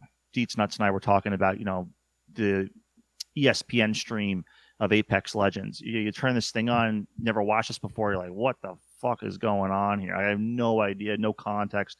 Well, this thing, you click a button, and all of a sudden you're getting like a quick 2 or 3 page primer on the game and get you kind of up to speed. Are you going to be an expert? No, but you'll have some context. You'll have at least a very rudimentary understanding of what is happening. So that was very cool. And I mean, just in real time, hearing the girl talk to us about it, we were kind of talking among the three of us, like, oh man, wouldn't it be cool if you could, have this for individual streamers and basically like play against your audience and all these different applications, some of which, I mean, it sounds like is already possible. It's just not available to the masses, but, the ability to, add and subtract items from the game itself, because, it interfaces, it's part of the game code, I guess, right? It sounds like, Unity and Unreal, it just integrates right into it. Makes for some very interesting, applications. I'm playing a game and all of a sudden my audience is jacking up the boss health by like, 150%, or one of the games on the map. They showed, it was called Chicken, which was just CHKN, which basically looked like a spore mixed with like a fighting arena. So you basically make a weird animal out of parts. But in that example, essentially Twitch chat could like give buffs to your animal like in real time. There was another one where it was like Twitch chat could literally like purchase with bits like enemies to drop into like a twin stick shooter, like stuff like that, just to add on to your stuff, Joe. Yeah, I mean, and for me it was like this stuff is like so far along, and this isn't really even available on a widespread basis just yet. So it makes me just excited to think about how the streaming experience is going to continue to evolve and what kind of cool stuff, frankly, I'm not creative enough to think about or imagine at this point, is coming down the road. So that was my, if I had to pick one thing that I walked out of there with, like, that was just cool shit, it was Gen Vid Tech. Yeah, we probably spent the most time chatting there just because we were so interested in it. Because of episode, I think 9 of playing the game, you literally mentioned the need for something like that. For me as a streamer, it was like, I was like, oh, this is, chat functionality. Like, that'll keep chat so interested in the game if you do it the right way. Tim, I wanted to ask you, because apparently they're actually doing this at Counter-Strike tournaments already. Did you have any idea about that? I think you might need to download an extension, so I'm not sure if you knew about this, but apparently there are Counter-Strike tournaments that are currently using this technology where you could bring up the mini map and you could change between perspectives and stuff. I have not experienced that. I will say, from like an esports tangent, the way that esports, like the production value of spectators and things like that, has drastically improved over the past few years. I remember years ago when I was watching StarCraft tournaments, thinking about all these little ways that they could make it better and add more perspectives to the game, add all this stuff, and it's really starting to get to that point where they see all the money that's involved and they're investing the time and energy to getting it to that point.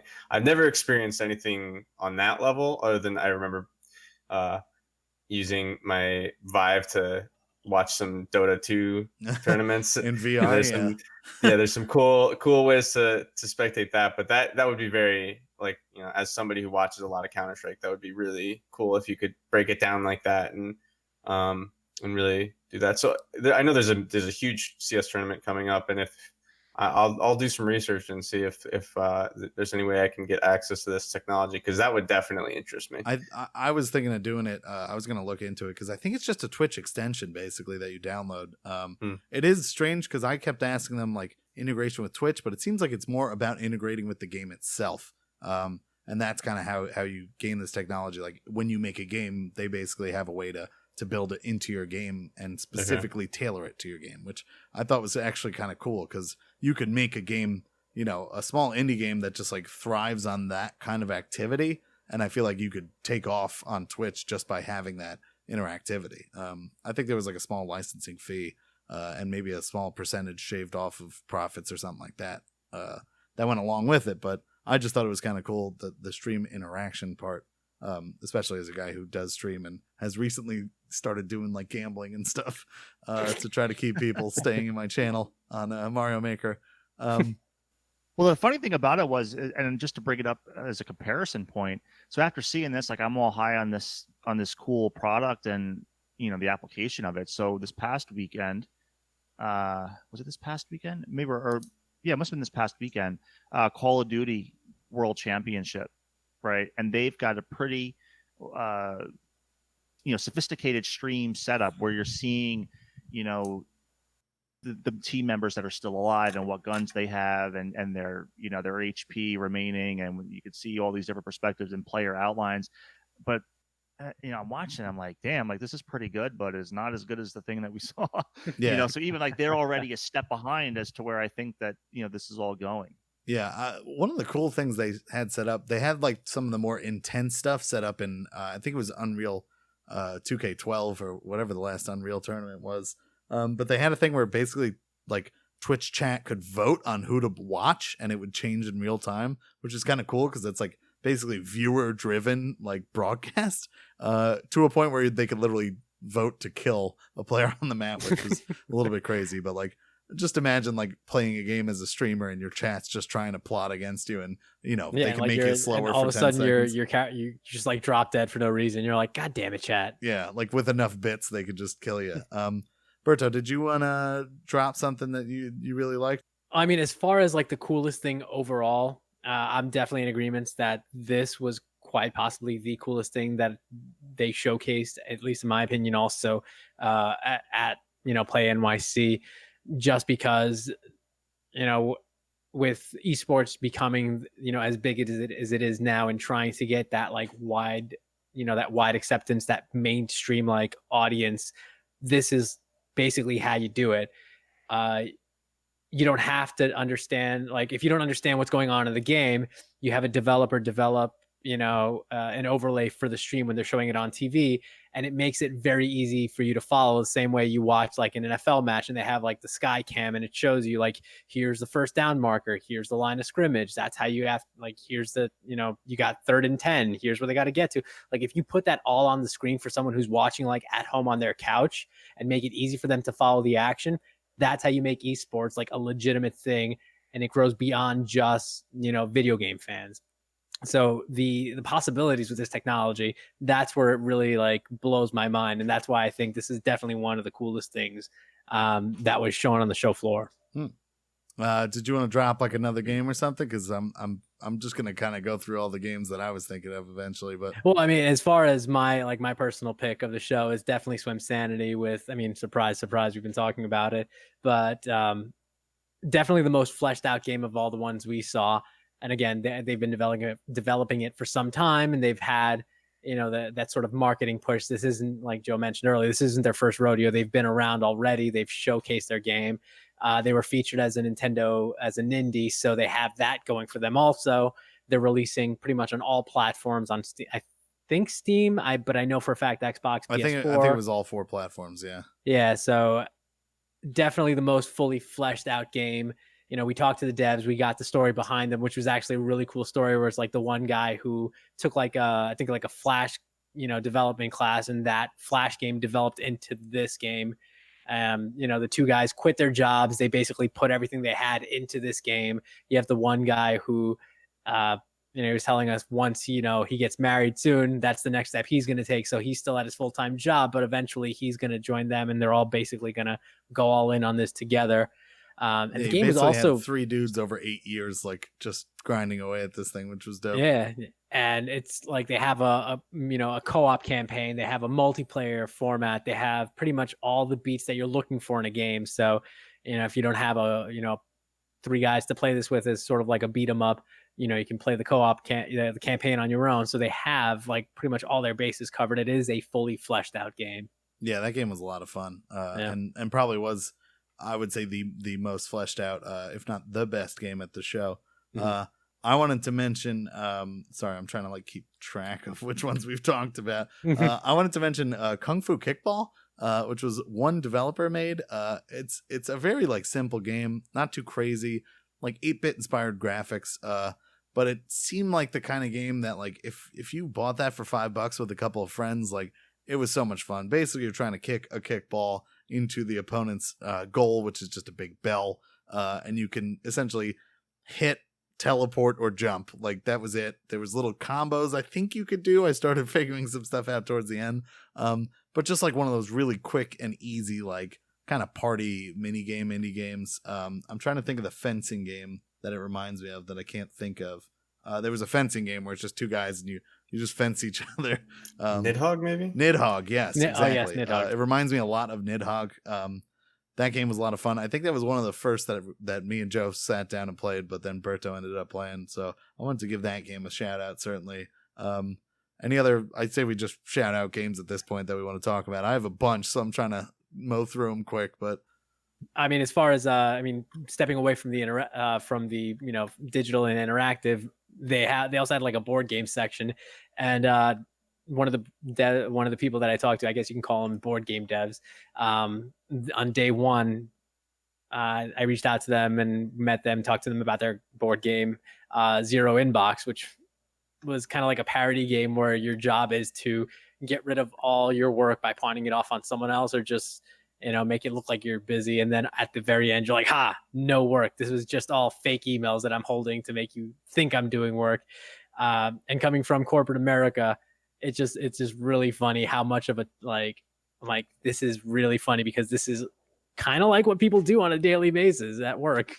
Yeah, that game was really cool to sit down with that game, because basically the developers were right there. They were hanging out, playing the game with us, kind of telling us their story at the same time. And also the game just has a lot of love put into it. Every card, every email has like a little story. That was so much some fun. Are true, some are false. Joe, I know you were getting some vibes on that game just because I remember you saying like, I left my job like because of this stuff. Yeah. But that was actually, it was a good time. That was one of my favorite experiences of the show, was sitting down and playing that board game with the developers. Like that kind of personal story, I think, is like such an addition. When you get that backstory a little bit, like it helps sell the game, because it's like, oh man, these people really care about their product and stuff. And that game was pretty fun, and it had a nice pace to it. So I could definitely see playing that in the future. Yeah.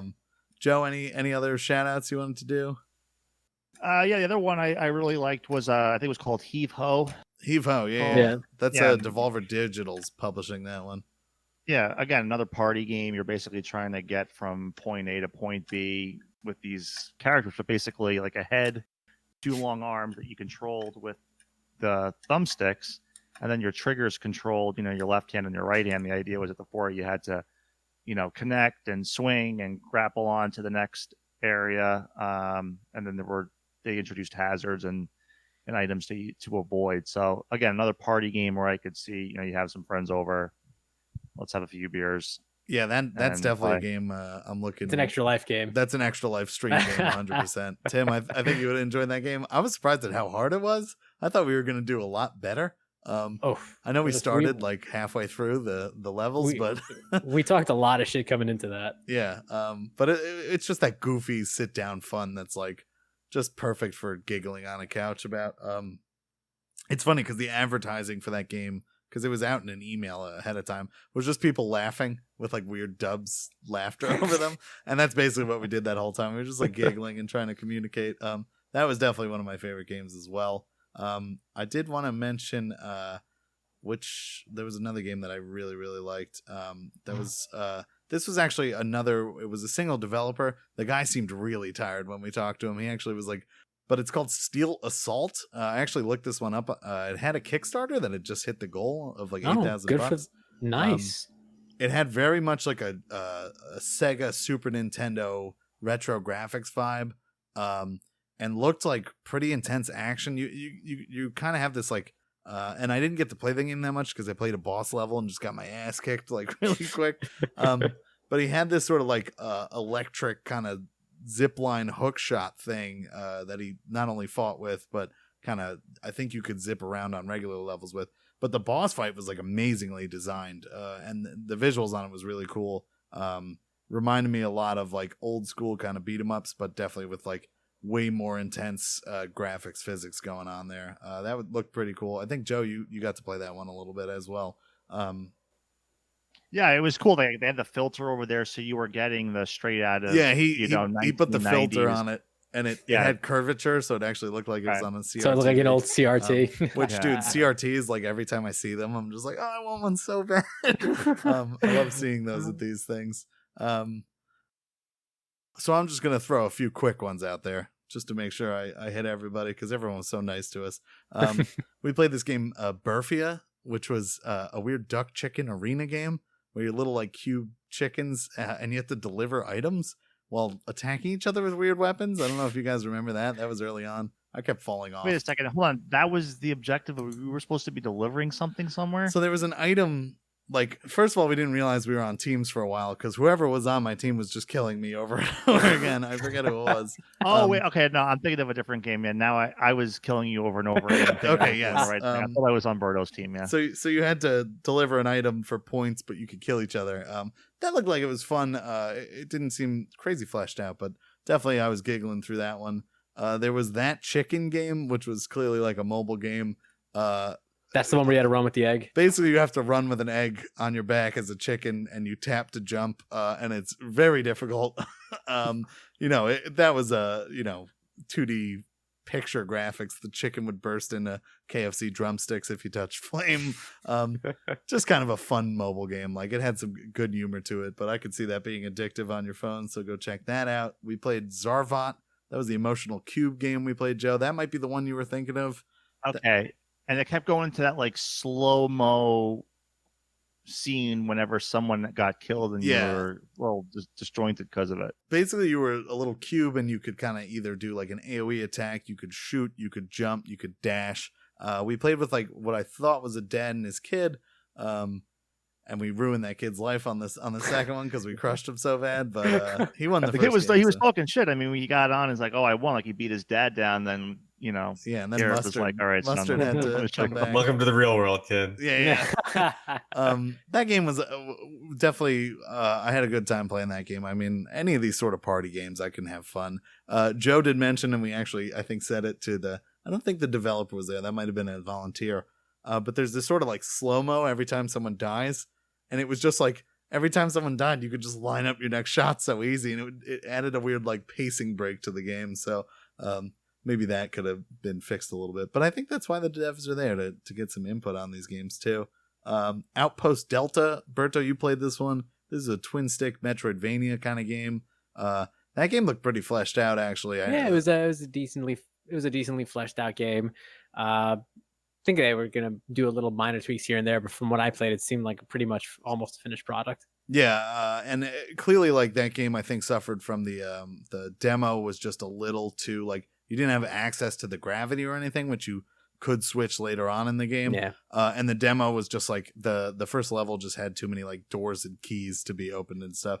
But it was kind of a cool idea as far as the twin stick shooting, and I could see the gravity, like, once you get access to the gravity, that's probably awesome.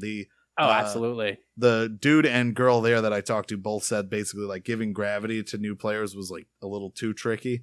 So they intentionally kept it out. But I kind of wish I saw a little more gameplay. Because they had that one section where like the boxes were stacked really high for your normal jump and you had to lower the gravity. But then after that, you didn't use it again. So I was like, I really would have liked a little bit more sections with it. Because I mean, and again, I've been playing video games most of my life, so that mechanic to me wasn't so foreign. It wasn't something like, oh, I don't know how to use this mechanic. But when you have like little kids playing the game, I can see how they would want to scale it back. Yeah, it definitely makes sense. But that looked kind of cool. Like, definitely, if you like Metroidvanias, that game seemed like checking out. At Sundown, Berto mentioned earlier, but we did play that. I guess the idea of that game is basically like the arenas kind of only lit up in certain areas. Yeah. And you basically see your gun flash go off. And it's kind of like an arena duel game. So you're shooting in the dark, basically. And you're based on, their last kind of action taken. So that game seemed like a good amount of fun to me. That you met with those devs on Saturday, you said, Berto? Yeah. I met with the it was like the project lead and also the CEO of what's the developer called, Mild Beast Games. He was really cool. I talked to him for a good bit while they had the game set up. But yeah, that game kind of looked pretty cool. Definitely, I could see playing that online and having fun. That was all the ones I played. I got cards from. I figured I'd at least give them a shout out because they were nice enough to show us their games and talk to us. So that was cool. So to kind of wrap up the conversation, what are you guys thinking? Are you interested in doing other stuff like this, other cons, other things like that? I mean, I know me and Berto love PAX, so we'll probably go there next year. But what are your guys' thoughts on this? And Tim, I'm going to go to you first because you didn't go. So could we get you to go into something like this in the future, you think, Tim? It's got to be the right one. I mean, it's kind of funny because I was actually really busy this past weekend, but this seems more in line with one that I would go to. I mean, you guys know me. I'm kind of a no-nonsense guy when it comes to games. Like, I love old games. It's hard for me to get excited about new games. Like, it would have to be like the right kind of environment for it. But yeah, I could see myself going to one for sure. Cool. Yeah. Honestly, I think you'd like this one just because like there was like one vendor there total. Like, you know, it's no nonsense in the fact that it's like, here's the games and devs like go at it. Like it's very no frills. Yeah. Which I thought was kind of cool. Because I like the vendors and stuff, but that really isn't the point of what this one was about. Yeah. Joe, Berto, what do you guys think? Oh, definitely coming back. Cool. I'm looking forward to play NYC 2020. Let's do it. Dope. Joe, what do you think? Yeah, I'm on board. Sign me up. Awesome. Yeah, I guess that was like kind of a silly question. I'll put a little meat on the bone there. I mean, again, and I think I mentioned it earlier. Do I see myself playing, 95% of these games? No. But I do find it fascinating to hear about the stories behind them and the people that are creating them. So I think even if you're really not interested in saying, I'm going to find my next favorite game, there's still value that you can extract out of it and make it worth your time. Yeah. And honestly, that's my kind of takeaway from this and PAX East. Like, I like PAX East for the indie mega booth because it's, it's people kind of going for it, living their dream. And even if they don't make the best game in the world, maybe they get picked up by one of the bigger companies as, an ideal lead or a programmer or something like that. And they get some opportunities going forward to make, some sick ass games. So, is there anything else anyone wanted to add on the end of this? I think we kind of covered the topic for the most part. Yeah. All right. So yeah, look for some of those games in the future. Definitely. Go support your local game devs at these kind of events. Check out what is it? Playcrafters, I think it's called. Playcrafting. Check that out. Playcrafting NYC. Yeah, check that out. You could just Google it. It pops up on the website. Company, yeah. And yeah, I think Swim Sanity is actually coming out soon. That was maybe our favorite game overall. Yeah. So definitely look for that as it comes out. I will go to wrap up. Thank you so much for listening. Thank you for participating in Twitch chat. That's always appreciated. Shout out to chat. Yeah, all you guys are dope. And yeah, one thing I've totally forgot this whole time, but we kind of mentioned our next episode is going to be our game club for Baba Is You. So please go check out that game. It's kind of like a 2D puzzler that plays with the idea of what you need to do to solve a puzzle. We will be all playing that game and talking about it on the next podcast. So go check that out if you want to be part of the game club. Send us your comments, questions, etc. Jump into Twitch chat when we do it and ask us about it. But let's go to some shout outs. Joe, did you want to shout out some stuff? Yeah, sure. Joey_Pucks on Twitter and Instagram, and Joey Pucks one word on Twitter, Mixer, YouTube. The games and content I typically put out there are tied to like Destiny and Apex and stuff like that. So yeah, go check that out and check out youthegamers.com, UTHEGAMERS. Appreciate you guys having me on. Thanks again for giving me the opportunity. Dude, thanks so much for thank you for coming on. It's always good Appreciate to have, it. Always a pleasure. Another voice. Anytime. Absolutely. Yeah, but yeah, definitely check out You The Gamers. I've written some stuff on there. We're kind of going to do some stuff with them in the future. Shout outs for me, I guess, if you want to watch me play some of these games, twitch.tv/GarrettGetsInto. I stream generally on Mondays and Tuesdays, sometimes Sundays. Who knows? I stream occasionally. SplitScreenCynics.com. On Instagram, we're SplitScreenCynics, so take out the E's. I think we're the same on Twitter. Get it, Berto. He handles that. I did actually want to shout out, I meant to do this earlier. Berto's got a podcast. I should probably let you do this, Berto. But there's an episode on it recently where actually they did an interview with this guy Delando who runs. He does a lot of stuff behind the scenes at a lot of cons and stuff. So that actually kind of is involved. Berto can actually shout out that podcast for you. Sure.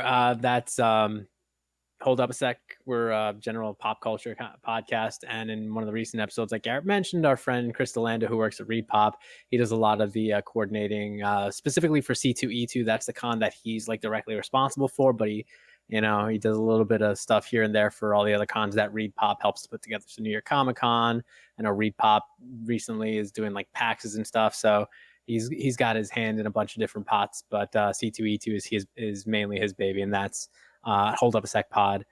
You can get me pretty much at I'll Be the One and Only. That's pretty much the same handle on all the socials, Twitter, Instagram, on Split Screen Cynics. I haven't been doing it at all recently, but now that I got a little bit of semblance of normalcy around the homestead, I do want to start doing like a weekly stream on the Split Screen Cynics Twitch channel, so you can check that out. Probably Wednesday, Thursdays when I'm going to aim to do that. That's what I've got. Tim, you want to hit us with your stuff? Tim. Sure. It is the end of an era. I was going to say, Tim actually has something. It's been about like 30-ish episodes of me making dumb jokes every time, but I have a plug today. As I said earlier, I started streaming again, so I'm going to plug my Twitch. It's Timit_TV. That's TIMMIT_TV. Come check me out. Being awkward, playing anime games, and I'm trying to stream as much as I can. I only started last week, but I've been streaming a lot. So come hang out. Man, I feel like we're gonna miss your joke ones. I'm gonna miss it. Let's be honest.